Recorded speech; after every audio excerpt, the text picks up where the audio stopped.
Imagine a brand sold in more than 200 countries, including your own.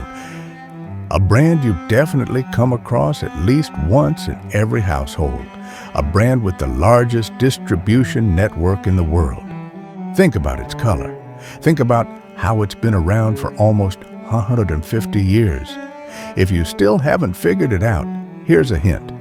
A brand that becomes the star of every Ramadan commercial with long, iconic dinner tables. Yes, for those who still don't know, the topic of this video is Coca-Cola and the man who invented it, John Pemberton. Let's take a look at his story. The beginning. John C. Pemberton, son of Martha Gant, was born on July 8, 1831, in Knoxville, Georgia, USA. Even though young Pemberton had natural talent for chemistry, he studied pharmacy at the Medical College of Georgia and graduated in 1850 at the age of 19. Soon after, he opened his own pharmacy in Columbus. But during the American Civil War, he was assigned as a soldier to the Georgia State Guard's 3rd Cavalry Battalion. His career had to wait, and so did the tragedies that were coming. During the war, he rose to the rank of Lieutenant Colonel. Meanwhile, in 1860, Abraham Lincoln was elected president by promising to end slavery in America. But in 1861, the same year Pemberton turned 30, the bloody Civil War broke out. Near the end of the war, in April 1865, during the Battle of Columbus, Pemberton was severely wounded by a saber slashed to his chest. Due to poor medical conditions, like many wounded soldiers of that time, he used morphine to ease his pain. This dependence would haunt him for many years. A search for a cure. After the war, America rapidly industrialized, cities expanded, and the economy boomed. Stress and psychological issues became part of everyday life, creating a huge demand for painkillers. Pemberton, being a pharmacist, wanted to create an alternative to morphine.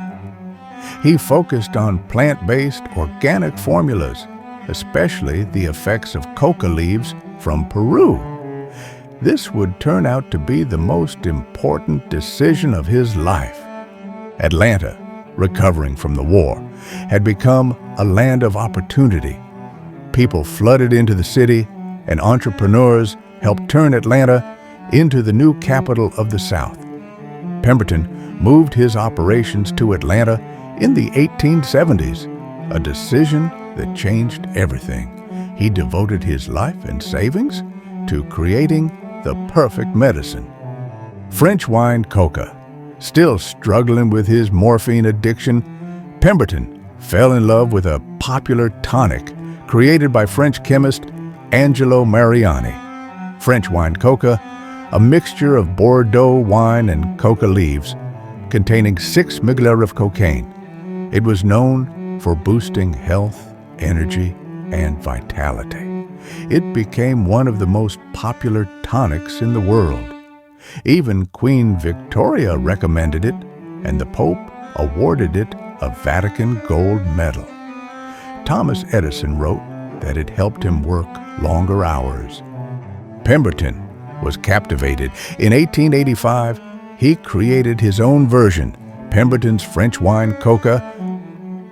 It contained alcohol and coca leaf extract, basically the same drink with a slightly different formula. He even admitted this to a journalist. But his addiction continued ruining his health. The birth of Coca-Cola. In 1886, Atlanta introduced an alcohol prohibition law. This meant Pemberton's wine-based tonic was suddenly illegal. Forced to adapt, he removed the alcohol and created a new drink using coca leaves and cola nut extract, an alcohol-free carbonated tonic.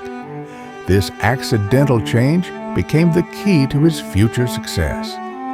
Coca-Cola syrup was sold to pharmacies and soda fountains. It wasn't bottled yet.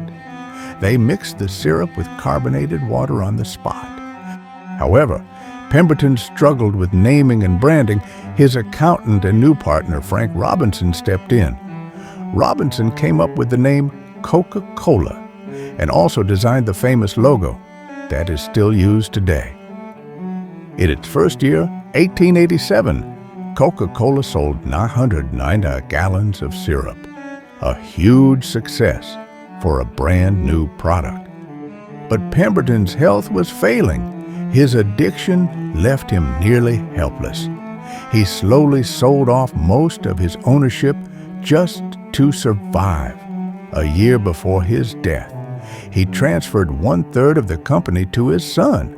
The remaining shares were bought by businessman Asa Candler, who aggressively acquired the rest. Pemberton died on August 16, 1888, at age 57, never witnessing the success of the drink he created. The rise of a global giant. For Coca-Cola, though, this was just the beginning. Candler bought full ownership in 1891 for $2,300, a small amount compared to what the company would become. Under his leadership, Coca-Cola expanded rapidly. He promoted the drink with coupons, advertisements, slogans, and branded merchandise. By 1893, Coca-Cola was sold in every U.S. state. Within 10 years, annual sales passed 1 million gallons. The advertising budget reached $100,000, a huge sum for that era. In 1917, Candler left business for politics and became the mayor of Atlanta. 2 years later, his family sold Coca-Cola for $25 million. Robert Woodruff later took over and turned Coca-Cola into an international powerhouse. Legacy. Although controversies arose about the original formula containing coca leaf extract, at the time its effects were not fully understood. Regardless of later criticism, the story of Coca-Cola's creation is deeply tied to Pemberton's struggle with addiction, a man trying to cure himself, who accidentally created one of the most successful brands in history. Its secret formula stored in bank vaults, its worldwide dominance, and its presence in over 200 countries make Coca-Cola the most recognized soft drink brand in the world. Thank you for watching. Don't forget to support the channel with your likes and comments. I'm B. Troppy. See you in the next video. Until then, take care.